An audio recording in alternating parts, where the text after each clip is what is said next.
92वां प्रश्न आपके सामने है। वाचस्पति में समास है। अधिकरण, तत्पुरुष, संप्रदान, अलुक या अपदान। तो इसमें से आपको एक सही विकल्प चुनना है। आप कमेंट बॉक्स में इसका उत्तर दे सकते हैं। तो वाचस्पति में अलुक समास है। अलुक। अब अलुक को समझते हैं। तो जिस समास में जो ये समास होता है उसमें पहले शब्द के बाद कारक चिन्ह, जो ये पहला शब्द है इसके बाद कारक चिन्ह किसी न किसी रूप में विद्यमान रहता है, उसका लोप नहीं होता। तो इसमें यानी कारक चिन्ह का लोप नहीं होता। कारक चिन्हों का लोप नहीं होता। लोप नहीं होता अलुक। वह किसी न किसी रूप में विद्यमान रहता है। वह किसी न किसी रूप में विद्यमान रहता है। तो जैसे आप वाचस्पति को देखते हैं, इसमें वाचस्पति, अब वाचस्पति को यदि इसका विभाजन करें तो वाक या वाणी का पति, तो वाक या वाणी का पति। तो यहाँ पर का जो है कारक चिन्ह, इसका लोप नहीं हुआ है। इसका विग्रह करने पर, समास का विग्रह करने पर यह चिन्ह प्राप्त हो रहा है। तो किसी ना किसी रूप में ये कारक चिन्ह विद्यमान रहता है। तो ऐसे समास को हम क्या कहते हैं? अलुक समास होता है। तो इसमें अलुक है। लेकिन यदि इसका विशेष अर्थ लिया जाए, जैसे वाचस्पति है, वाचस्पति का विशेष अर्थ क्या होगा? इसे बृहस्पति कहा जाता है। विशेष अर्थ के रूप में बृहस्पति, बृहस्पति जो बृहस्पति देवता है उन्हें वाचस्पति कहा जाता है। तो ये यहाँ पर यदि विशेष अर्थ में आएगा तो बहुव्रीहि समास हो जाएगा। इसमें बहुव्रीहि समास होगा विशेष अर्थ में। इसी तरह युधिष्ठिर, एक शब्द है युधिष्ठिर, आप सब इससे परिचित हैं। युद्ध में स्थिर, जो युद्ध में स्थिर हो उसे कहते हैं युधिष्ठिर। लेकिन यदि विशेष अर्थ में लेंगे तो धर्मराज होगा। तो यहाँ पर यदि युधिष्ठिर शब्द है, यह एक सामान्य अर्थ में या एक कारक चिन्हों के साथ यदि इसे देखें तो इसमें अलुक तत्पुरुष रहेगा। लेकिन विशेष अर्थ आ जाएगा तो इसमें भी बहुव्रीहि समास हो जाएगा। इसी तरह के एक उदाहरण हम लेते हैं धनंजय। धनंजय, धनंजय शब्द है यानी धन। धन का एक अर्थ कुबेर भी है। कुबेर क्योंकि धन के देवता है तो कुबेर कहा जाता है। तो कुबेर को जय करने वाला, जय करने वाला। अब यहाँ पर धनंजय यदि शब्द आएगा तो कारक चिन्हों का लोप नहीं हुआ है, वह विद्यमान है किसी ना किसी रूप में, तो यहाँ पर अलुक है। लेकिन यदि विशेष अर्थ में इसका अर्जुन अर्थ लिया जाए, अर्जुन को कहा जाता है विशेष अर्थ में, तो यहाँ पर भी बहुव्रीहि समास हो जाएगा, बहुव्रीहि समास हो जाएगा। इसी प्रकार मृत्युंजय, मृत्युंजय, मृत्युंजय यानी मृत्यु को जीतने वाला। मृत्यु को जीतने वाला यानी मृत्यु, मृत्यु का देवता जो है यमराज, तो यमराज को जीतने वाला भी इसे कहा जाता है, यमराज को जय करने वाला। अब यमराज को जय करने वाला, तो विशेष अर्थ में यमराज को जय करने वाला मृत्युंजय, या शिव के अर्थ में भी मृत्युंजय कहा जाता है। तो वहाँ पर ये बहुव्रीहि समास हो जाएगा, अन्यथा ये अलुक समास रहेगा। अब इसका निवारण कैसे होगा? क्योंकि यदि अलुक समास रहेगा विकल्प में तो अलुक ही इसका सही होगा, बहुव्रीहि यदि नहीं है। लेकिन बहुव्रीहि यदि विकल्प में है तो बहुव्रीहि समास इसका होगा। और इन शब्दों में यदि अलुक समास, तत्पुरुष समास विकल्प में मौजूद है तो अलुक समास इसका निश्चित रूप से होगा। इसी तरह अलुक समास और किन पदों में होता है? जैसे आत्मनेपद, इसमें अलुक समास होगा। जैसे मनसिज, मनसिज, इसमें अलुक समास होगा, ये आप देखिए। जैसे ऊट पटांग, एक शब्द हम बोल जाते हैं ना, ऊट पटांग काम कर रहा है, ऊट पटांग, ऊंट पटांग। अब देखिए ऊट पटांग का जो अर्थ निकलता है, यानी बेमतलब का काम जो रहता है, बेतरतीब का काम रहता है, बेतुका भी कह सकते हैं इसे। ऊट पटांग, ऊट पर टांग रखना, ऐसा आप अर्थ समझ सकते हैं इसका। तो इसमें भी अलुक समास आता है। अन्य बहुत सारे उदाहरण अलुक समास के हो सकते हैं, आप उनका अध्ययन पुस्तक के माध्यम से करें। 93वां प्रश्न आपके सामने है, तिल चट्टा में समास है। 4 विकल्प हैं, नियय समास, तत्पुरुष है, अलुक है, कर्मधारय है या उपपद है। तो इसका उत्तर आप बता सकते हैं। तो इसमें होगा उपपद तत्पुरुष। अब उपपद तत्पुरुष किसे कहते हैं? जब दूसरा पद ऐसा कृदंत होता है, दूसरा पद क्या होता है? कृदंत प्रत्यय, कृदंत प्रत्यय होता है दूसरा पद। समासिक जो पद है उसमें दूसरा पद कृदंत प्रत्यय होता है, जिसका स्वतंत्र उपयोग नहीं होता। जिसका स्वतंत्र उपयोग नहीं होता है वह यदि प्रयुक्त हो रहा है तो तब वहाँ पर उपपद समास, उपपद तत्पुरुष समास कहा जाता है।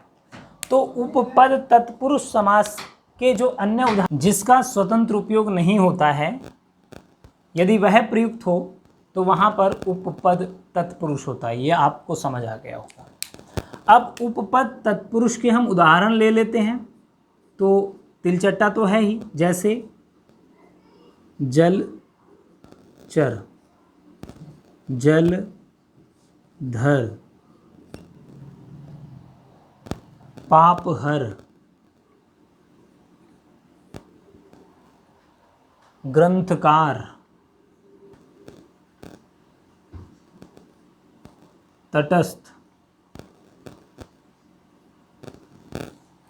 ये सब उदाहरण इसके हैं उपपद तत्पुरुष के। कृतघ्न, कृतघ्न पूछा जाता है कई बार। कृतघ्न शब्द इसमें बहुत बार पूछा गया है, कृतघ्न। हिंदी में और समास भी आते हैं, जैसे राजनीतिज्ञ एक शब्द है, ये भी आप लिखिए, इसमें भी उपपद समास है। राजनीतिज्ञ, लाभप्रद, इसमें भी उपपद समास है, लाभप्रद। पनडुब्बी, पनडुब्बी, इसमें भी उपपद समास है। अन्य और भी शब्द होंगे जिनमें आपको उपपद तत्पुरुष समास देखने को मिलेगा। 94वां प्रश्न आपके सामने है, अभाव निषेध के अर्थ में शब्दों के पूर्व में व, आ, अन लगाने से जो तत्पुरुष समास बनता है उसे कहा जाता है नियय, अलुक, प्रादि या उपपद। इसका सही उत्तर आप बताएं। ये बहुत कई बार परीक्षाओं में पूछा गया है। नियय तत्पुरुष समास इसके भीतर है। अब परिभाषा तो आपको पता चल ही गई कि अभाव निषेध के अर्थ में जहाँ पर होता है। अब इसके उदाहरण देख लेते हैं, जैसे आमरण, आमरण में भी आएगा। और एक मिनट, यहाँ पर रहेगा अन्याय, क्योंकि नहीं के अर्थ में है। जैसे अन्याय, सॉरी ये आप सही करके देखें, अन्याय, अन्याय, तो ये नहीं के अर्थ में है। वहाँ पर आमरण में तक के अर्थ में आता है, तो यहाँ पर नहीं के अर्थ में है। जैसे अन्याय, जैसे अलग, जैसे अनबन, ये नहीं के अर्थ में है। जैसे विरोध, जैसे अयोग्य, अयोग्य, अयोग्य शब्द में भी आएगा। और अन्य शब्द हैं जैसे अनाचार, अनाचार में भी यही होगा। जैसे अनचाहा, अनचाहा में भी होगा। जैसे नालायक, नहीं निषेध के अर्थ में यहाँ पर भी, जो लायक ना हो, जैसे नापसंद आदि अनेक शब्द ऐसे हो सकते हैं जिसमें न्य तत्पुरुष समास आता है। 95वां प्रश्न हम लेते हैं यहाँ पर, जिस तत्पुरुष समास के प्रथम स्थान में उपसर्ग आता है, यानी जो उसका पहला भाग है उसमें उपसर्ग जुड़ा हो, तो उसे संस्कृत व्याकरण में कहा जाता है उपपद, अलुक, न्य या प्रादि। तो इसमें सही उत्तर होगा प्रादि। प्रादि समास कहा जाता है उसे। जैसे प्रतिध्वनि, प्रतिध्वनि में प्रादि समास है। जैसे अतिवृष्टि, अतिवृष्टि में उपसर्ग जुड़ा है, यहाँ पर प्रादि समास है।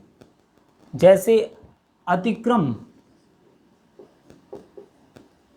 अतिक्रम, जैसे उपदेव, इस तरह के अन्य बहुत शब्द हो सकते हैं जिसमें प्रादि समास होगा। प्रगति में भी, प्रगति आदि शब्दों में प्रादि समास देखने को मिलता है।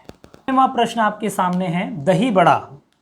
दही बड़ा में कौन सा समास है? प्रादि, अलुक, उपपद या लुप्त पद? इसमें ऑप्शन कुछ भी हो सकते हैं, कर्मधारय, तत्पुरुष आदि आदि भी ऑप्शन इसमें हो सकते हैं। यदि तत्पुरुष विकल्प में है तो तत्पुरुष समास ही होगा, क्योंकि तत्पुरुष के ही ये सब विकल्प हैं, ये भेद हैं तत्पुरुष के। तो इसमें लुप्त पद समास होगा, लुप्त पद। अब लुप्त पद समास क्या होता है इसे हम जान लेते हैं। देखिए, अधिकतर समास में कारक चिन्हों का लोप होता है, तो यहाँ पर कारक चिन्ह ही नहीं, यहाँ पर कारक चिन्ह ही नहीं बल्कि पूरे पदों का भी लोप हो जाता है, पूरे पदों का लोप हो जाता है। तो ऐसे समास को हम क्या कहते हैं? लुप्त पद तत्पुरुष समास कहा जाता है उसे। जैसे दही बड़ा, अब ये इसका पूरा जो हम विग्रह करेंगे, दही में डूबा हुआ बड़ा, डूबा हुआ बड़ा। अब यहाँ पर केवल कारक चिन्ह ही गायब नहीं हुआ, ये पूरा लुप्त हो गया। पूरा पद में डूबा हुआ बड़ा, ये पूरा पद यहाँ से गायब हो गया, लुप्त हो गया है। तो इसलिए यहाँ पर कौन सा समास होगा? लुप्त पद समास होगा, लुप्त पद तत्पुरुष होगा। इसके अन्य उदाहरण देख लेते हैं, जैसे रेलगाड़ी। रेलगाड़ी, अब रेलगाड़ी क्या है? रेल पर चलने वाली गाड़ी। रेल पर, रेल बिछी रहती है उसे रेल कहते हैं, और गाड़ी जो उस पर चलती है, तो रेल पर चलने वाली गाड़ी, इसे लिख लेते हैं, रेल पर चलने वाली गाड़ी, चलने वाली गाड़ी। अब ये रेल पर चलने वाली गाड़ी, ये कारक चिन्ह सहित पूरा पद यहाँ से लोप हो गया है, तो रेलगाड़ी हो गया। इसी तरह जैसे वन मानुष, अब आप समझ गए होंगे कि ये पद किस प्रकार लुप्त पद बना है। वन मानुष, वन में रहने वाले मनुष्य, तो यहाँ पर भी बहुत बीच में से गायब हुआ।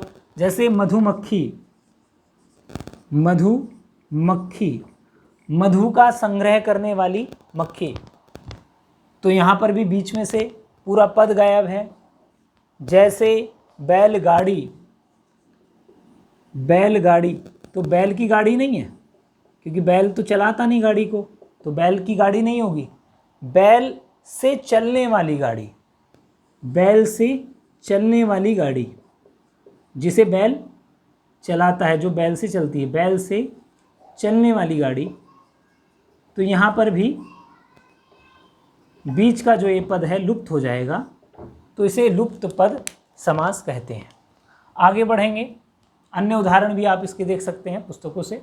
97वां प्रश्न, धर्म बुद्धि में समास है, कर्मधारय, तत्पुरुष, द्विगु या द्वंद्व?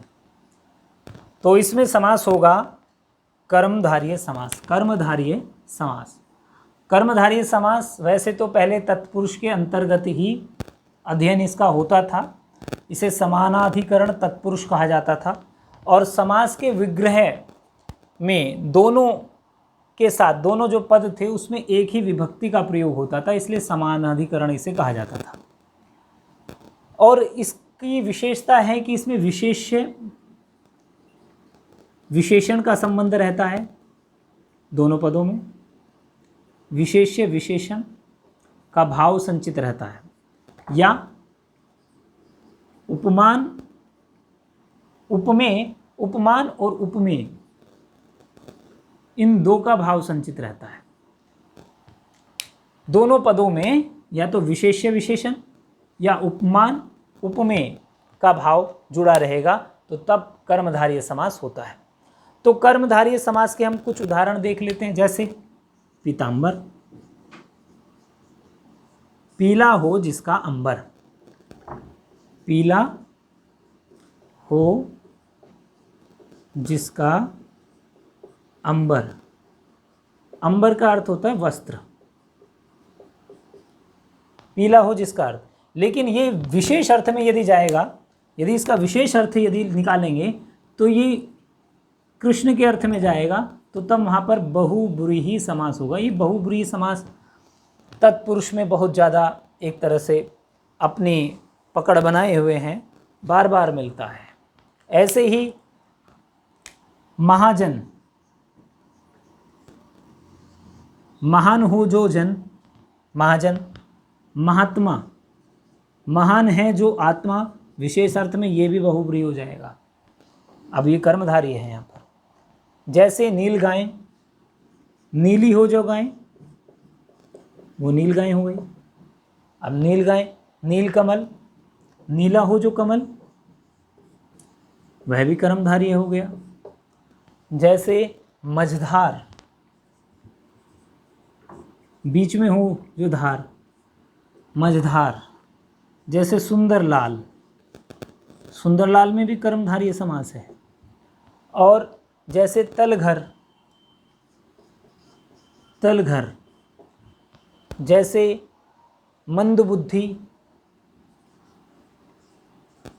आदि बहुत सारे शब्द हैं, जवां मर्द, छुट भैया आदि आदि, ये कर्मधारय समास के उदाहरण आ जाते हैं। अब यहाँ पर 98वां प्रश्न हम ले रहे हैं, दाल भात में कौन सा समास है, द्विगु, द्वंद्व, अव्ययी भाव या तत्पुरुष। तो इसमें समास होगा द्वंद्व समास। द्वंद्व यानी जो जोड़ा है, द्वंद्व चल रहा है, द्वंद्व युद्ध भी कहते हैं, दो का जोड़ा, तो इसमें दो का जोड़ा रहता है। अब द्वंद्व जो समास है उसकी एक बात खास विशेषता यह है, जिस समास में सब पद प्रधान है, ये सभी को प्रधानता देता है, सभी पद प्रधान, कोई छोटा नहीं कोई बड़ा नहीं, सभी को समानता, सबको प्रधान बना दिया। सब पद प्रधान होते हैं, अथवा समाहार होता है सभी पदों का इसमें। और इसकी जो पहचान है, इसमें चिन्ह, जो कारक चिन्ह हैं, जैसे और या आदि का लोप हो जाता है। जैसे दाल भात, दाल और भात, या दाल या भात, तो या और अथवा इनका लोप हो जाता है, तो उसे कहते हैं हम द्वंद्व समास। इसके अन्य उदाहरण देख लीजिए आप, जैसे 31 उदाहरण इसलिए ले रहा हूं क्योंकि 31 एक संख्या है, तो संख्यावाची होने के कारण कई बार इसे द्विगु समास मानकर हम गलती कर देते हैं। तो 31, 1 और 30, 1 और 30 ये जोड़ा है एक, तो इसलिए द्वंद्व समास है। जैसे हम उदाहरण लेंगे गाय बैल, गाय बैल, गाय और बैल, माता पिता, माता और पिता, और अन्य उदाहरण लेते बेटा बेटी, बेटा बेटी, सुख दुख, सुख दुख, इन सभी में द्वंद्व समास है। पाप पुण्य, दूध रोटी आदि आदि बहुत सारे उदाहरण दिए जा सकते हैं। 99वां प्रश्न आज लेते हैं, किस समास का पूर्व पद संख्यावाची होता है, द्वंद्व, तत्पुरुष, द्विगु या कर्मधारय। 4 विकल्प हैं आपके सामने, तो इसका सही विकल्प आप सभी जानते हैं, संख्यावाची होता है किसका, द्विगु का। पहला पद संख्यावाची होता है। इसके उदाहरण देख लेते हैं, परिभाषा तो हम जान ही चुके हैं। जैसे पंचपात्र, 5 पात्र संख्या हो गई। जैसे त्रिफला, त्रिफला संख्या हो गई, लेकिन विशेष अर्थ में, एक विशेष फल के अर्थ में ये बहुब्रीही में चला जाएगा। जैसे तिरंगा, जैसे तिमाही,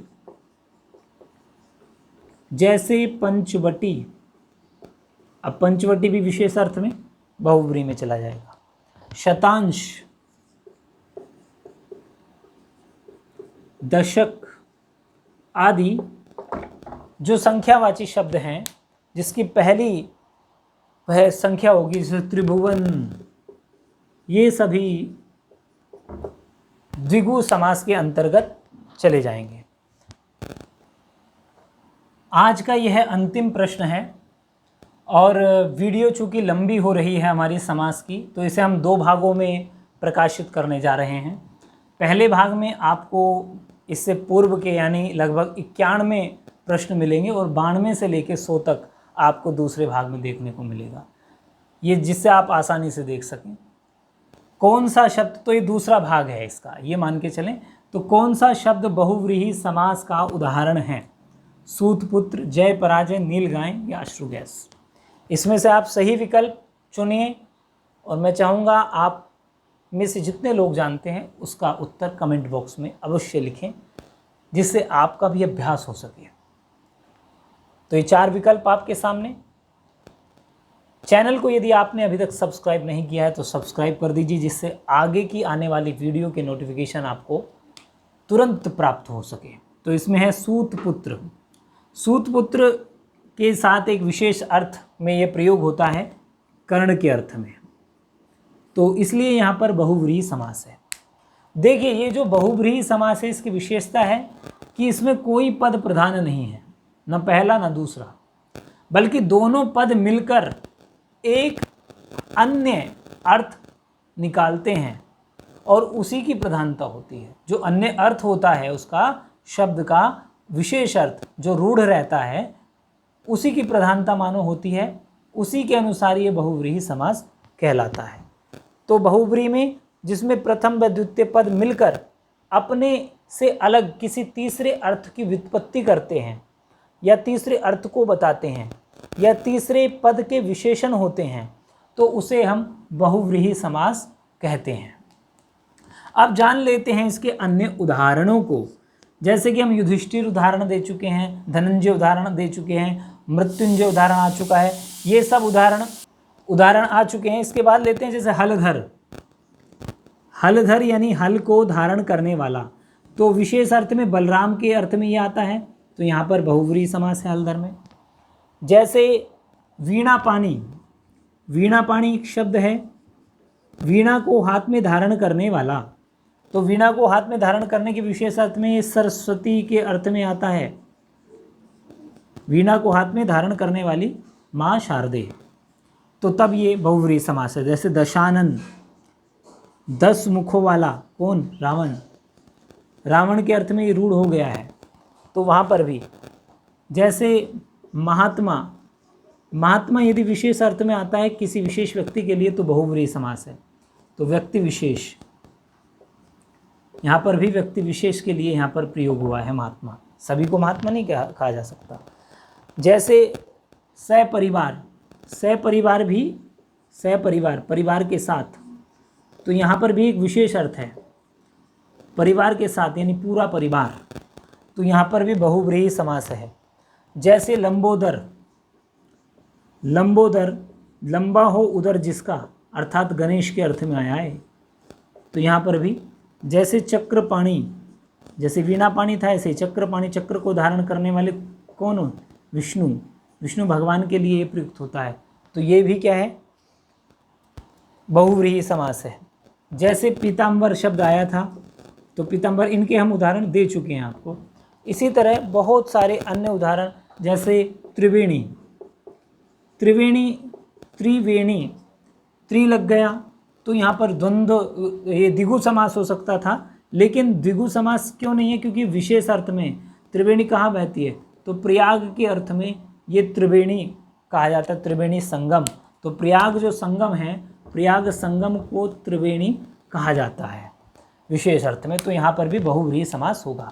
आपको यह अंक कैसा लगा इसके विषय में अवश्य कमेंट बॉक्स में लिखकर आप बताएं। चैनल को यदि अब तक सब्सक्राइब नहीं किया तो सब्सक्राइब कर लीजिए, और अपने इष्ट मित्रों को यदि आप शेयर करना चाहते हैं यह प्रयास, यह पहल, तो आप इसे शेयर कर सकते हैं। बहुत बहुत धन्यवाद।